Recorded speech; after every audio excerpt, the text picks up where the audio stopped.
ಆಗಿರುವಂತಹ ಜೆಡಿಎಸ್ಗೆ ಈ ಸಲ ಒಳ್ಳೆ ಟು ಫಿಕ್ಸ್. ಅದರಲ್ಲೂ ಪ್ರಮುಖವಾಗಿ ಮಂಡ್ಯ ಹಾಸನ ನಮಗೆ ಸಿಗುತ್ತೆ ಅನ್ನೋ ನಿರೀಕ್ಷೆಯಲ್ಲಿರೋ ಜೆಡಿಎಸ್ಗೆ ಪೆಟ್ಟು ಬೀಳೋದು ಗ್ಯಾರಂಟಿನಾ?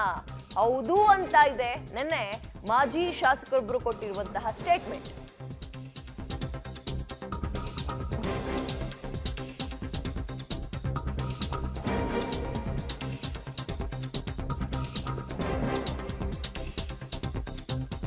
ಲೋಕಸಭೆಗೆ ಮೈತ್ರಿಯಾಗಿರುವ ಜೆಡಿಎಸ್ಗೆ ಒಳ್ಳೆ ಟು ಫಿಕ್ಸ್ ಅನ್ನೋ ಪ್ರಶ್ನೆ. ಕಾರಣ ಹಾಸನ ಮಂಡ್ಯ ಜಿಲ್ಲೆಯಲ್ಲಿ ಲೋಕಲ್ ಬಿಜೆಪಿ ಕಾರ್ಯಕರ್ತರು ಎಲ್ಲರೂ ಕೂಡ ಸಿಡಿದಿದ್ದಾರೆ. ಜೆಡಿಎಸ್ ಜೊತೆ ಮೈತ್ರಿಗೆ ಸ್ಥಳೀಯ ಬಿಜೆಪಿಯಲ್ಲಿ ವಿರೋಧ ಕಾಣಿಸ್ತಾ ಇದೆ.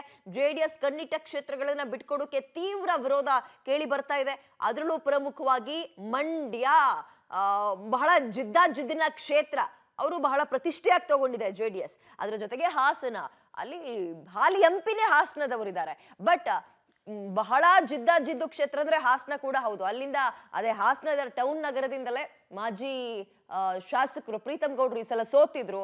ಅವರು ಕೂಡ ಜಿದ್ದನ್ನ ಸಾಧಿಸೋಕೆ ಕಾಯ್ತಾ ಇದ್ದಾರೆ. ಇದರ ನಡುವೆ ಇಂಥದ್ದೊಂದು ಸ್ಟೇಟ್ಮೆಂಟ್ ಕೊಟ್ಟಿದ್ದಾರೆ. ಏನಂತ? ಮಂಡ್ಯ ಮತ್ತೆ ಹಾಸನ ಬಿಜೆಪಿ ತೆಕ್ಕೆಗೆ ಸಿಗುತ್ತೆ ಅಂತ.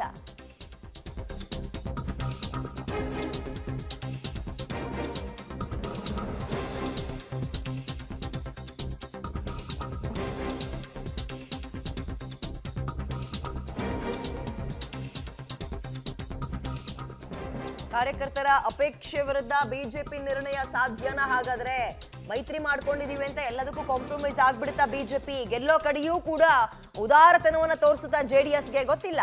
ಸೀಟು ಹಂಚಿಕೆ ಅಂತಿಮವಾಗುವ ಮುನ್ನವೇ ಬಿಜೆಪಿಗೆ ತಲೆನೋವು ಶುರುವಾಗಿದೆ. ಹೈಕಮಾಂಡ್ ಮಧ್ಯಪ್ರವೇಶಕ್ಕೆ ರಾಜ್ಯ ನಾಯಕರು ಎದುರು ನೋಡ್ತಾ ಇದ್ದಾರೆ. ಯಾಕಂದ್ರೆ ಚುನಾವಣೆ ಇನ್ನೇನು ಬಂದೇ ಬಿಡ್ತು, ಎಂಪಿ ಎಲೆಕ್ಷನ್.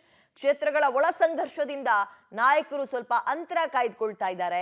ಕ್ಷೇತ್ರ ಜಟಾಪಟಿ ಹೈಕಮಾಂಡ್ ಅಂಗಳದಲ್ಲೇ ಇತ್ಯರ್ಥ ಆಗುತ್ತಾ ಅನ್ನೋ ಪ್ರಶ್ನೆ ಕೂಡ ಇದೆ. ಇದರ ನಡುವೆ ಕೆಲವೊಂದು ಸಭೆಗಳಲ್ಲಿ ಮಾಜಿ ಶಾಸಕ ಅಂದ್ರೆ ನೆನ್ನೆ ತಗೊಳ್ಳೋದಾದ್ರೆ ಪ್ರೀತಮ್ ಗೌಡ್ರು ಕೊಟ್ಟಿರುವಂತಹ ಹೇಳಿಕೆ ನಮ್ಗೆ ನಿರೀಕ್ಷೆ ಇದೆ. ಯಾಕಂದ್ರೆ ಕಾರ್ಯಕರ್ತರು ಬಿಟ್ಕೊಡೋ ವಿಚಾರದಲ್ಲಿ ಮುಂದಿಲ್ಲ ಈಗ. ಹಾಗಾಗಿ ಹಾಸನ ಮಂಡ್ಯ ಬಿಜೆಪಿಗೆ ಸಿಗೋ ನಿರೀಕ್ಷೆ ಇದೆ ಅಂತ ಬೇರೆ ಹೇಳಿದ್ದಾರೆ. ಹೀಗಿರುವಾಗ ಆಲ್ರೆಡಿ ಮೈತ್ರಿ ಆಗಿರುವಂತಹ ಜೆಡಿಎಸ್ಗೆ ಒಳ್ಳೆ ಟು ಫಿಕ್ಸಾ? ಹಾಸನ ಮಂಡ್ಯನೂ ಇಲ್ಲ ಅಂದ್ರೆ ಇನ್ಯಾವುದು? ಹಂಗಾದ್ರೆ ಚಿಕ್ಕಬಳ್ಳಾಪುರನೂ ಇಲ್ಲ ಈ ಕಡೆ, ತುಮಕೂರು ಒಂದೇನ? ಹಾಗಾದ್ರೆ ತುಮಕೂರಿನಲ್ಲೂ ಕೂಡ ಇದಾರೆ, ಆಲ್ರೆಡಿ ಇದಾರಲ್ಲ, 2-3 ಜನ ಕಾಯ್ತಾ ಇದ್ದಾರೆ, ಟವಲ್ ಹಾಕಿದ್ದಾರೆ ಸೀಟ್ಗೋಸ್ಕರ. ಹೀಗಿರುವಾಗ ಜೆಡಿಎಸ್ನ ಪಾತ್ರ ಮತ್ತು ಪಾಲು ಈ ಮೈತ್ರಿಯಲ್ಲಿ ಏನು ಅನ್ನುವಂಥದ್ದು ಬಹಳ ದೊಡ್ಡ ಪ್ರಶ್ನೆ ಆಗಿದೆ. ಒಂದು ಕೊನೆ ಸಿಟ್ಟಿಂಗ್ ಹಾಕೋರು ಇದ್ದಾರೆ ಈಗ ಒಂದು ಮೀಟಿಂಗ್ ನಲ್ಲಿ. ಹೈಕಮಾಂಡ್ಗೆ ಇನ್ನೇನು ಕೆಲವೇ ದಿನಗಳಲ್ಲಿ ಕುಮಾರಸ್ವಾಮಿ ಅವರು ಕೂಡ ಭೇಟಿಯನ್ನ ಕೊಡ್ತಾ ಇದ್ದಾರೆ. ಅಮಿತ್ ಶಾ ಅವ್ರ ಹತ್ರ ಮಾತನಾಡ್ತಾರೆ, ನಡ್ಡಾ ಅವ್ರ ಹತ್ರ ಚರ್ಚೆ ಮಾಡ್ತಾರೆ. ಬಳಿಕ ಒಂದು ತೀರ್ಮಾನ ಆಗುತ್ತೆ. ಮೈತ್ರಿ ವಿರೋಧಿ ವಿದ್ಯಮಾನಗಳಿಗೆ ಕಮಲಪಾಳ್ಯದಲ್ಲಿ ಗಲಿಬಿಲಿ, ದ್ವಂದ್ವ ಎಲ್ಲವೂ ಕೂಡ ಶುರುವಾದಂಗೆ ಕಾಣಿಸ್ತಾ ಇದೆ. ಆದರೆ ಹಾಸನವನ್ನ ಜೆಡಿಎಸ್ಗೆ ಕೊಡದಂತೆ ಪ್ರೀತಮ್ ಗೌಡ ತೀವ್ರ ವಿರೋಧವನ್ನು ವ್ಯಕ್ತಪಡಿಸಿದ್ದಾರೆ. ಮಂಡ್ಯದಲ್ಲಿ ಬಿಜೆಪಿ ಅಭ್ಯರ್ಥಿಯನ್ನ ಕಣಕ್ಕಿಳಿಸೋಕೆ ಮಾಜಿ ಸಚಿವ ನಾರಾಯಣಗೌಡ ಪಟ್ಟು ಹಿಡಿದಿದ್ದಾರೆ. ಎಲ್ಲಿ? ಮಂಡ್ಯದಲ್ಲೂ ಕೂಡ ಬಿಜೆಪಿ ಅಭ್ಯರ್ಥಿಯನ್ನೇ ಕಣಕ್ಕಿಳಿಸಬೇಕು ಅಂತ. ಇಬ್ಬರ ಅಭಿಪ್ರಾಯಕ್ಕೂ ಬೇಡಿಕೆಗೂ ಪಕ್ಷದಿಂದ ಅಷ್ಟೊಂದು ಮಾನ್ಯತೆ ಏನಿಲ್ಲ. ಈ ಮಧ್ಯ ಇದು ಪಕ್ಷದ ಅಭಿಪ್ರಾಯ ಅಲ್ಲ, ವೈಯಕ್ತಿಕ ಅನ್ನುವ ಸಂದೇಶವನ್ನ ರವಾನೆ ಮಾಡೋ ಪ್ರಯತ್ನಕ್ಕೆ ಬಿಜೆಪಿ ಪಕ್ಷ ಇಳಿದಿದೆ. ಇಬ್ಬರ ವಿರೋಧಕ್ಕೆ ಬಿಜೆಪಿ ನಾಯಕರು ಕೂಡ ಸೈಲೆಂಟ್ ಆಗಿದ್ದಾರೆ. ದಳಪತಿಗಳು ಮೌನ ವಹಿಸಿದ್ದಾರೆ. ಎಚ್ಡಿಕೆ ಮೌನದ ಹಿಂದೆ ಹೈಕಮಾಂಡ್ ಕಡೆಯಿಂದಲೇ ಸಂದೇಶ ರವಾನೆಯ ಲೆಕ್ಕಾಚಾರ ಇದೆ ಅಂತಿದ್ದಾರೆ. ಬಿಜೆಪಿ ಭಿನ್ನರಿಗೆ ದೆಹಲಿ ಅಂಗಳದಿಂದಲೇ ವಾರ್ನಿಂಗ್ ಕಳಿಸುವಂತೆ ಮಾಡಲು ಎಚ್ಡಿಕೆ ಮುಂದಾಗಿದ್ದಾರೆ ಎನ್ನಲಾಗ್ತಾ ಇದೆ. ಈ ವಾರ ಡೆಲ್ಲಿಗೆ ಎಚ್ಡಿಕೆ ಭೇಟಿ ಕೊಡಲಿದ್ದು ಬಿಜೆಪಿ ಹೈಕಮಾಂಡ್ ಜೊತೆ ಚರ್ಚೆ ಮಾಡ್ತಾರಂತೆ. ಈ ವೇಳೆ ಕ್ಷೇತ್ರ ಹಂಚಿಕೆ ಫೈನಲ್ ಮಾಡ್ಕೊಳ್ಳೋ ಸಾಧ್ಯತೆ ಕೂಡ ಇದೆ.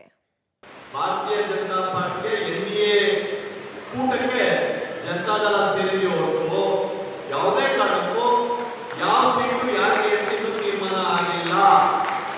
ನನ್ನ ಮನಸ್ಸಿಗೆ ಹೇಳ್ತಾ ಇದೆ, ಹಾಸನ ಮಂಡ್ಯ ಎರಡೂ ಕೂಡ ಭಾರತೀಯ ಜನತಾ ಪಾರ್ಟಿಯ ಅಭ್ಯರ್ಥಿಗಳೇ ಸ್ಪರ್ಧೆ ಮಾಡಿ ನಾವು ಭಾರತೀಯ ಜನತಾ ಪಾರ್ಟಿಯ ಭಾಗವನ್ನು ಹಾರಿಸುವಂತ ಅವಕಾಶ ಬರುತ್ತೆ.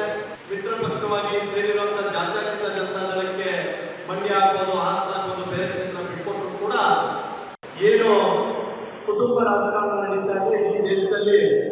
ಆ ರಾಜ್ಯದಲ್ಲೂ ಸೇರಿದಂತೆ ಮಂಡ್ಯದಲ್ಲೂ ಸೇರಿದಂತೆ ಪ್ರತಿ ಭಾಗದಲ್ಲೂ ಏನು ಕುಟುಂಬ ರಾಜಕಾರಣ ನಡೀತಿದೆ, ಆ ಕುಟುಂಬದ ರಾಜಕಾರಣದ ವಿರುದ್ಧ ನಮ್ಮ ಸಂಕಲ್ಪ ಇದೆ.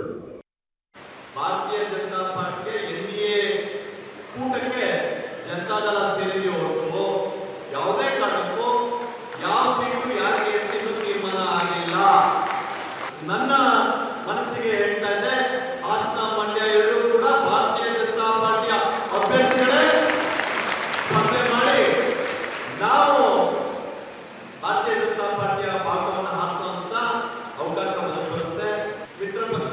ಸೇರಿರುವಂತ ಜಾತ್ಯತೀತ ಜನತಾದಳಕ್ಕೆ ಮಂಡ್ಯ ಆಗ್ಬೋದು, ಹಾಸನ ಆಗ್ಬೋದು, ಬೇರೆ ಕ್ಷೇತ್ರ ಬಿಟ್ಕೊಟ್ರು ಕೂಡ ಏನು ಕುಟುಂಬ ರಾಜಕಾರಣ ನಡೀತಾ ಇದೆ ಈ ದೇಶದಲ್ಲಿ, ಆ ರಾಜ್ಯದಲ್ಲೂ ಸೇರಿದಂತೆ ಮಂಡ್ಯದಲ್ಲೂ ಸೇರಿದಂತೆ ಪ್ರತಿ ಭಾಗದಲ್ಲೂ ಏನು ಕುಟುಂಬ ರಾಜಕಾರಣ ನಡೀತಿದೆ, ಆ ಕುಟುಂಬದ ರಾಜಕಾರಣದ ವಿರುದ್ಧ ನಮ್ಮ ಸಂಕಲ್ಪ ಇದೆ. ಸುಮಲತಾ ಅವರು ನಮ್ಮ ವಿಧಾನಸಭಾ ಚುನಾವಣೆಯಲ್ಲಿ ನಮ್ಮ ಜೊತೆ ಎಲ್ಲ ಬಂದು ನಮಗೆಲ್ಲ ಒಂದು ಸಹಕಾರ ನೀಡುವಂಥ ಕೆಲಸಗಳನ್ನು ಮಾಡಿದ್ದಾರೆ. ಅದಕ್ಕಾಗಿ ಅವ್ರಿಗೆ ಕೊಟ್ಟರು ತಪ್ಪೇನಿದೆ ಅನ್ನೋದನ್ನ ನಾವು ಹೇಳಲಿಕ್ಕೆ ಬಯಸಿದ್ವಿ. ಅದನ್ನು ಹೈಕಮಾಂಡ್ ಹತ್ರ ನಾವು ಕುಂತ್ಕೊಂಡು ತೀರ್ಮಾನ ಮಾಡ್ತೀವಿ, ಮಾತಾಡ್ತೀವಿ. ಮಂಡ್ಯನ ನಮಗೆ ಬಿಟ್ಕೊಡ್ಲಿ, ಮಂಡ್ಯ ನಮಗೆ ಸಹಕಾರ ಕೊಡಲಿ ಅವರು ಅಂತ ಹೇಳಲಿಕ್ಕೆ ಬಯಸ್ತಾ ಇದ್ದೀವಿ.